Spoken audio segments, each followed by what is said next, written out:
আসসালামু আলাইকুম ওয়া রাহমাতুল্লাহ। সম্মানিত ভিউয়ার্স, রোজা ভঙ্গের কারণসমূহ। ইচ্ছাকৃতভাবে পানাহার করলে রোজা ভঙ্গ হয়ে যায়। নেশা গ্রহণ করলে রোজা ভঙ্গ হয়ে যায়। স্বেচ্ছায় মুখ ভরে বমি করলে রোজা ভঙ্গ হয়ে যায়। মুখে বমি আসার পর তা গিলে ফেললে রোজা ভঙ্গ হয়ে যায়। কুলি করার সময় গলায় পানি প্রবেশ করলে রোজা ভঙ্গ হয়ে যায়। দাঁতে আটকে থাকা ছোলা পরিমাণ খাদ্য তা গিলে ফেললে রোজা ভঙ্গ হয়ে যায়। মুখে পান বা কোনো খাবার রেখে ঘুমিয়ে পড়লে রোজা ভঙ্গ হয়ে যায়। ধূমপান করলে রোজা ভঙ্গ হয়ে যায়।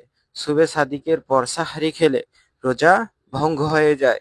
সূর্যাস্তের পূর্বে ইফতার করলে রোজা ভঙ্গ হয়ে যায়।